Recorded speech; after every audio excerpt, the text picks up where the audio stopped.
It's, of course, Martin Luther King Day on Monday.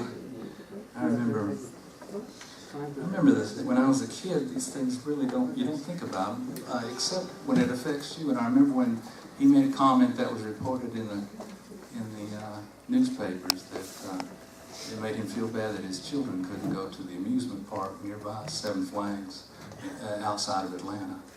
And I put myself, for the first time maybe, into his kids' shoes. And I'm thinking, yeah, that's not fair. It's not right. Let me see how I'm doing here. Let me do one more song. I didn't realize I'd gone so many. I guess the stories. Let me just do one more. Edsel Martin. This is Edsel Martin's favorite song, and Edsel, when I first came up to New York, 38 years ago, I was street singing that first week. I thought it would take 2 weeks before I was discovered. So I was up near 5th Avenue and 59th Street, up near the park there. And somebody comes up to me and says, "That's an Edsel Martin dulcimer, isn't it?" And I said, "Well, how do you know that?" And he said, "Well, I'm a collector of artifacts. I'm a professor here in New York City, and we go down to North Carolina every year, every summer, and we collect artifacts from the artisans." I said, "Do tell." And he had gotten 7 of Edsel's dulcimers, and he told me that they were in the Smithsonian, that they had these beautiful carvings on the head. Sometimes it's a hound dog or a flower or a woman singing. And so I went over to his place. I played them. Mine still sounded the best, but I was real impressed. Later on, I looked Edsel up. I wanted to meet this fella that had made this dulcimer. And there's a whole story behind how I got this. My mom bought it. But I finally found his place. I knocked on the door, and this fella comes up. I said, "You Edsel Martin?" He said, "Yes, I am." I said, "Are you busy?" He says, "Well, I was just about to button up my shirt." And I noticed his shirt was unbuttoned all the way down to the belly button. So I always keep one button unbuttoned up here at the top, just in his memory. And I came in, and he wanted to hear this dulcimer that I'd had, and so I went back to the car. I was too shy. But I asked him about all these stories about him, and I said, "Edsel, are you as lazy as they say?" And he says, "I am. I'm the loafingest man in western North Carolina." And he said that as though he had just won the Nobel Prize of loafing, which they don't give out, but I think they should. And he also went on to say that trouble with the world today is not enough people loaf. And those that do, don't do enough of. And so I admired that. I said, "Edsel, I kind of inclined that way myself. Maybe we could start up a club together, join forces. We could call it the Loafing Bohemian Club." Edsel says, "Oh, that's too much trouble." So I had to battle the master on that. And I asked Edsel if he remembered that fella up in New York that had got 8 of his dulcimers. And Edsel says, "Oh, I remember him. He's a professor fella. He's got 3 degrees and he can't grill a pork chop." His wife was there with him, and she says, "Oh, Edsel, are you telling those lies of yours? Not only is he loafer, he's a liar too." And as a matter of fact, here this is. And so she goes to the Hardy's restaurant every morning with his friends, and they lie and they lie and they lie. Edsel says, "If you tell the truth, they kick you out." So every time I would visit him, I would bring him a little present, and he'd always give me something better in return. And so on one of those things, he went to the hat rack and he gave me this hat. This is his Hardy's Restaurant Liar's cap. So I've got this, which I love. And they were all bright orange except for Ed's camouflage. They gave him a special one because he knew he liked to lie so much that sometimes if a person wasn't around, he'd go off in the woods and he'd sneak up on the animals and he'd lie to them. Well, I gave Edsel a lot of, he gave me a lot of wonderful stories. We would pull over to the side of the road, write down everything he said because we liked what he said.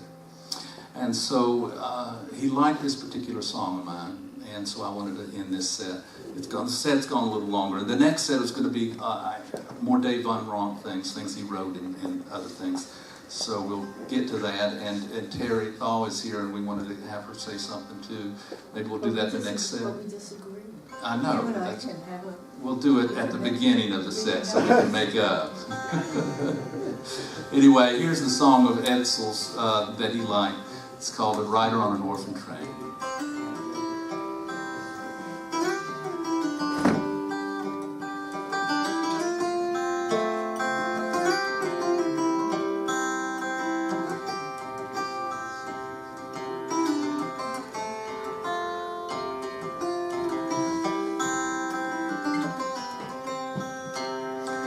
Once I rode an orphan train, and my brother did the same. They split us up in Missouri. James was 5 and I was 3. He got taken by some hair, but for me they did not care. We were brave and did not cry when they made us say goodbye. That was the last I saw of him, for some family took me in. But I swore I'd run away and find my brother James someday. I went back when I was grown to see how old the children's home, and I asked for to see my file of when I was an orphan child. It's sad they say there's been a flood, fire washed away in Missouri mud. Sometimes life is a stone wall.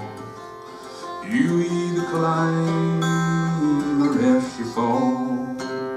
In every town, on every street, all the faces that it meets. And no wonder could one be my brother James come back to me. Though I don't know where he's gone, I have searched my whole life alone. Now I roam from town to town. There's no orphan lost and found. Sometimes I dream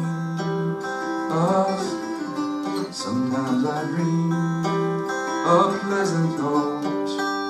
My brother James and I unite, remembering our last goodbye. No longer brave, we start to cry.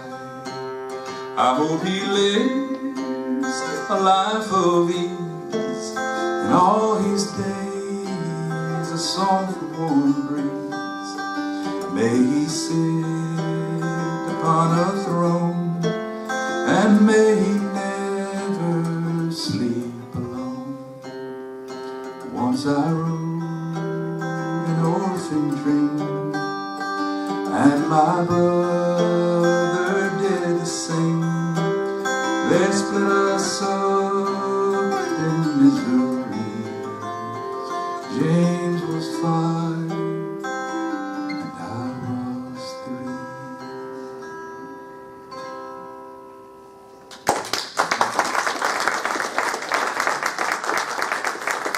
You'll have a break, and I won't talk so much the next set. I'll get a lot of Dave and